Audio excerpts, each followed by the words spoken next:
There's a moment, right before the first thought arrives, where everything is still. Not still, like something holding its breath. Still like something that doesn't know it needs to move.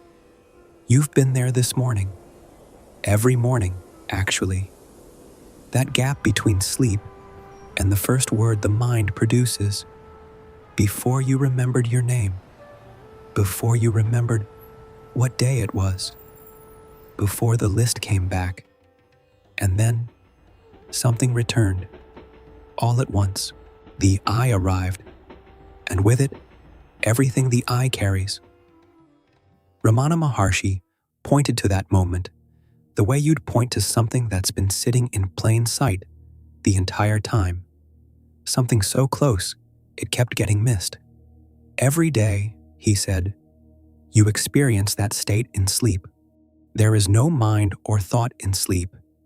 Yet when you rise and say, I slept happily, sleep is so dear to everyone that no one would willingly do without it.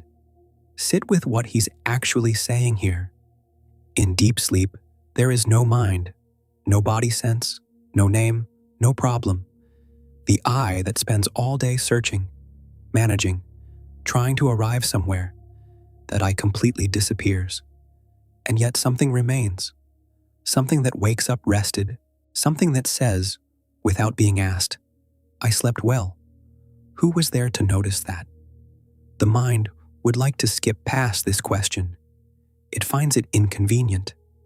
Because if happiness was genuinely there, without the mind doing anything, without achieving anything, without a single thought present, then what exactly has the mind been doing all day? Ramana called the mind a thief. He was precise about it. The subsisting mind is the real trouble, he said. That is the thief. Find him out, and you'll be happy. What makes a thief isn't just that he takes things. It's that he makes you believe something is missing that was never gone. The mind does this constantly. It produces a sense of lack, subtle, persistent, and then positions itself as the one searching for the solution. It investigates, it meditates, it watches itself, it tries to be present, it reads about non-duality, it watches videos like this one, and in all of that movement, the sense of something missing remains, or returns, or never quite left. Ramana described the mind as something almost seductive. That demon, the mind, is extremely adept at amorously caressing you with false pretenses. It flatters the seeker. It makes the search feel meaningful. It makes the effort feel like progress.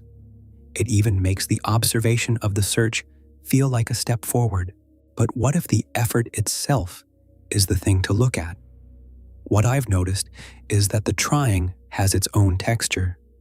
There's a kind of effortfulness in even the quietest attempts, something that gives itself away, like someone working very hard to look relaxed. The harder you look for the ease, the more the looking is what you notice. Here is the image Ramana left. A man is standing in the shade, cool, comfortable, though perhaps he doesn't notice it's comfortable because he has no word for it yet. Then, for reasons that are hard to explain, he walks out into the sun. He feels the heat. He suffers. He makes strenuous efforts to return. And when he finally arrives back under the shade, he rejoices at last. How sweet is the shade? Ramana said, we are doing exactly the same. We are not different from reality. We imagine we are different. We create the feeling of difference and then undergo great sadness to get rid of the imagined differences and realize the oneness. Why imagine the differences and then destroy them? Sit with the structure of that. The person who went looking for the shade never left the shade. The searching happened inside it. The suffering happened inside it. The return and the rejoicing, all of it inside the shade the entire time. There's another way Ramana said this. Simpler, almost unreasonably simple. Peace is our real nature. We spoil it. What is required is that we cease to spoil it. And then he used the room. There is space in a hall. We don't create the space. It was always there. But we fill the place with furniture, with objects, with things accumulated over time. If we want the space back, we don't build it. We remove what's blocking it. If we remove all the rubbish from the mind, the peace becomes manifest. That which is obstructing the peace must be removed. Peace is the only reality. It was always there. The furniture just made it hard to see. If I'm honest, this is the point where something shifts every time I sit with this teaching. Because the mind immediately wants to turn it into a method. Remove the rubbish. Okay, how? What's the sequence? What do I do first? And in that moment of reaching for the technique, something very quiet in the background notices. This reaching, right now, this is exactly what he was describing. The reaching is the rubbish. Ramana described the thought I as the root of everything else the mind produces.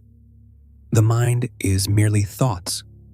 Of all thoughts, the thought I is the root. Therefore, the mind is only the thought I.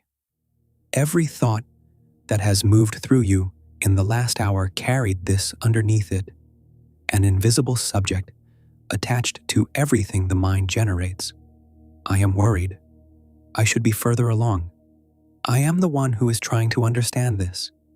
Each of these rises from somewhere, and when you try to find that somewhere, when you actually trace the I back to where it comes from, something strange happens. Whence does this I arise? Ramana asked. Seek for it within. It then vanishes. This is the pursuit of wisdom. It can happen in the middle of anything. A noticing of where the I comes from, and then the odd quiet that follows when you can't locate it. Many people, Ramana said, are afraid that if the mind stops, they will cease to exist, that there will be nothing left. But he returned to sleep. In sleep, the thinker disappears, and yet something remains that is neither blank nor inert. What we conceive of now as mind is only a combination of restlessness and dullness. By their elimination, the mind becomes pure. Such a mind is one's own real nature, something closer to what was there before the first thought this morning, before the I returned and brought everything with it. He described the final movement like this. When you go deeper within yourself, you lose yourself in the abysmal depths. Then reality takes hold of you.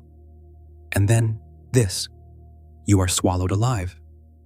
But it is very delightful, for you become the very thing that swallows you. Something the mind that fears it cannot prepare for, because the mind that fears it is precisely what dissolves. There's something underneath all of this that doesn't resolve into an answer. It stays open, like a room with the window left ajar. The state we call realization, Ramana said, is simply being oneself, not knowing anything or becoming anything. They cannot describe that state. They can only be that. So what does that leave you with right now as something that might be noticed? The I that moved through this entire video, where is it exactly? Is it the thoughts that came and went? Is it the one who watched the thoughts? Is it something that was already here before the first word and is still here now, unchanged? You visited that place last night. You'll visit it again tonight. And if Ramana is pointing at something real, the question isn't how to get there. The question is what it means that you've never actually left. If something in this landed as recognition, there's another video here that might offer more space to look, more of the same quiet,